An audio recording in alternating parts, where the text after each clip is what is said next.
Армысыз құрметті көрермен, менің арнама қош келдіңіз. Алдымен менің рецепттерімді аптасына 2 рет шығып тұратын жоғалтып алмас үшін каналға тіркеліп алыңыз және видео соңында лайк, коммент қалдыруды ұмытпаңыз.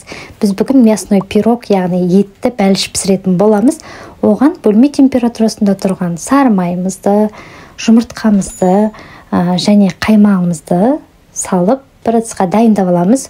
Оның үстінен сүт немесе айран қолдансаңыздар болады. Мен сүт қолдандым. Және қопсытқыш, тұз салып, ұнымызды салып, қамыр илейтін боламыз. Осылай қолымыздың көмегімен жұмсақ қамыр илейміз. Ең бастысы бұл жерде барлық қолданатын сүтіңіз болсын, айраныңыз, жұмыртқа немесе сары май барлығы да бөлме температурасында тұрған заттар болуы тиіс. Сонда қамырыңыз өте жұмсақ болып, жақсы көтеріліп шығатын болады. Енді ұнды бірден салып жібермейміз. Осылай аз-аздан салып отырып, жұмсақ қамыр илейтін боламыз. Міне менде осындай қамыр шықты. Оны алдын ала 2 бөлікке бөлеміз. Яғни біреу үлкен, біреу кішкентай. Пирогымыздың асты үсті. Енді жұмыс жасайтын үстеліңізге осындай аз ғана ұн сеуіп алып, қамырымызды керек қалыңдықта оқтаумен жайып алатын боламыз. Аса жұқа да етіп, немесе қалың да етіп жаймай-ақ қойыңыз. Ашылып кетпейтіндей, яғни тесіліп кетпейтіндей етіп, жұқалықта осындай жайып алыңыз. Енді формаңызға салып, үстінен салмасын салатын боламыз. Салмаға келетін болсақ, жұмсақ болып етіңіз пісуі үшін, әрі дәмді болу үшін, менен сіздерге лайфхак.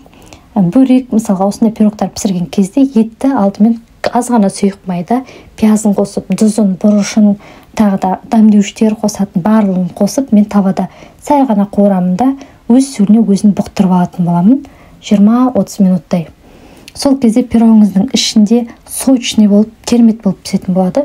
Шекелей салғаннан көрі осылай пісірсеңіз, пирогыңыз сочный болып, тәтті болып шығатын болады. Оның үстінен жаңағы картонымызды салып, барлығын араластырып, формамызға орналастырамыз. Және мен тағы да үстінен аз ғана ірімшік қостым, сочность болу үшін. Енді үстіне де алып қалған қамырымызды жаңағыдай етіп жұқалап жайып аламыз да, үстінен жауып, айналасын осылай қолымызбен біріктіріп, пирогымызды жинақтайтын боламыз. Қамырын дайындау барысында бір жұмыртқа қостық, сол жұмыртқаның қасына тағы да жұмыртқаның ақ уызын қосып, сары уызын бетіне жағуға алып қалсаңыздар болады. Міне пирогымызды осылай жинақтап бір келкетіп алғаннан кейін, жұмыртқаның сарысын жағып, барлық жеріне жеткізіп, әдемілеп шығатын боламыз.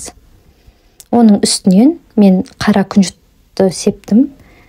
Қара болсын, ақ болсын, күнжіт сеуіп әдемілесеңіздер болады.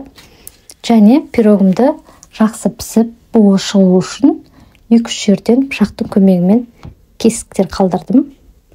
Сол кезде буы сыртына шығып, жақсы болып пісетін болады. Бұл пирогымыздың ерекшелігі дрожбен, жаңағы аштықымен, алдын ала қамыр илеп, олай аштып жасаған пирогтан қарағанда бұл өте жеңіл әрі тез дайындалады. Асқан жағдайда осылай дайындап берсеңіздер болады. Қамыры өте үгілмелі, жұмсақ, аузда еритіндей болып шығады. Міне кесілген кезде де көрініп тұр. Үлпілдеп өте оңай кесіледі.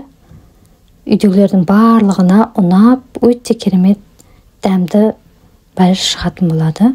Менімен бірге жасап көріңіздер.